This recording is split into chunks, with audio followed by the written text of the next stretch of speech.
Hey everybody, just going to join in this crazy fad of webinars or Zoom calls or Microsoft Team, whatever you guys got going on. This is an excellent time and people are taking extreme advantage of the opportunity to disseminate information, get out drills, teaching tools, and really help push individuals who at this moment can't get out, can't work out unless they've got stuff at their home, but finding ways to maximize their growth in baseball. So, with Yarn Doc, just wanted to start some daily discussions.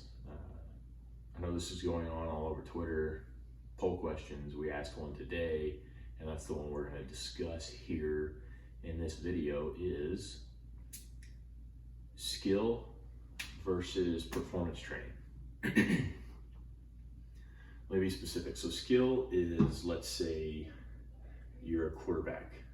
It's throwing, footwork. Those are your skills. Reading defenses, coverages, that sort of thing. As a pitcher and a thrower, it's throwing and pitching. So our skill as elite pitchers or desiring to be elite pitchers are to refine our ability to command the ball inside the strike zone, mix pitches, and dominate hitters. I mean, that really is all we're out there to do. That's what I loved most, was the slight embarrassment you knew you gave the guy as he walked back to the dugout. So skill, throwing, that is our skill. We need to develop our skill as throwers. And then there is performance training. So what you do in the gym, what you do off the field as far as speed work, plyometrics, med ball, core strength, lower half hip training. This is my kitty cat. Those types of things are what we consider performance training, mobility, those sort of things. So the question is, which order do those things need to be addressed? And this was something that Dr. Case Bolt and I have had many conversations with and about this topic, because we know that age matters, but as it pertains to, cut it out, girl, as it pertains to developing young athletes all the way up to pro, what should we be paying attention to most? Their ability to squat or get out of their drive leg faster, or throwing. It seems a little vague right now, but I'll get to this. So let's say you've got a Prius, and that Prius of yours doesn't go as fast as you'd like it to go. So we drop a 426 crate Hemi in there. We have now, without changing the transmission, the axles, the transfer case, we have now dropped in a ton of power into something that will not be able to handle that power or transfer it efficiently without braking. That's inevitable. Well, once that first transmission breaks, we'll replace it. Well, if we put the same type of transmission in it, then we're just going to have the same reoccurring problem. I hope you get what I'm leading to is, we can increase power, we can increase speed through the hips, we can increase core strength, drive ability, but if the part of our delivery that captures the energy then transfers it really to the ball, which is our arm, is not up to the task, efficiently moving or capable of handling that kind of stress, we will inevitably get hurt. That's just the matter of it. So we like to look at these on scales. We have skill development and we have performance training.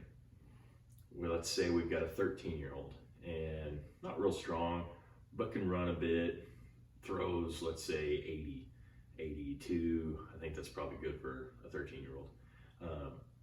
So we're even on these things. Well, let's get him in the gym, he'll throw harder. So We get him here performance training, we get him here, now he's faster, now he's squatting 315 pounds, now he's benching 215, he's turned 14 years old now, so he grew a little bit. Well, what has happened? Have we really refined the skill? Now, you'll get some due to maturity and playing the game, but when we're talking about throwing, we're talking first and foremost, in my view, about how the arm works out of the glove and where it gets to when we decide to throw. This is a big thing that PFA does. Shout out to Dave, my mentor, and certainly one of the most brilliant men I know as it comes to throwing and producing the greatest arms in the country.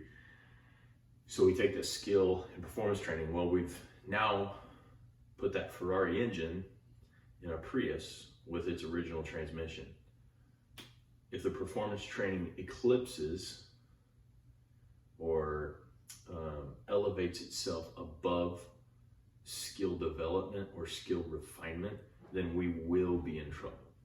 So that's where, yes, age matters, but if our focus will be on skill development and see it elevate and then bring the performance training to it, so we're constantly meeting it or just under it, then we'll never pass that threshold of too much on something that does not move right. We can't have a ton of power with inefficiency. It just doesn't work. So we have to be efficient first, and then we can add the power.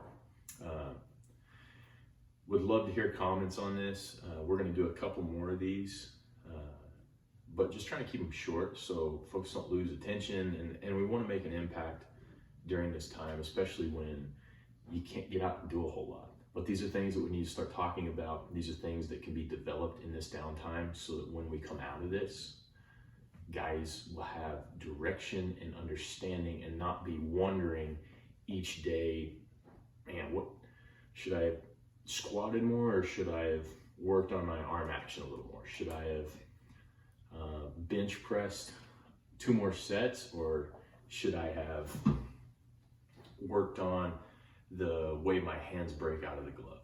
There's just things that I think we need to prioritize first and foremost once we have addressed our skill refinement and how efficiently we move, then we take the performance to it. Again, special shout out to Dave Coggins, my throwing mentor, and Jeff Casebolt over at Dynavec. The designer of the Gluteator, it maximizes glute activation. It's phenomenal. He's got one back home, but they're in tons of Gold's gyms. Pittsburgh Steelers have one. The machines are incredible because, as we all know, posterior chain is huge in baseball, and the glutes are the master of all of that. So if we can get those activated and strong and stable, then, you know, that's just another thing to play up and bring power into our most efficient movements. So with that, we exit stage left, right? I don't remember which one it is, but we're out.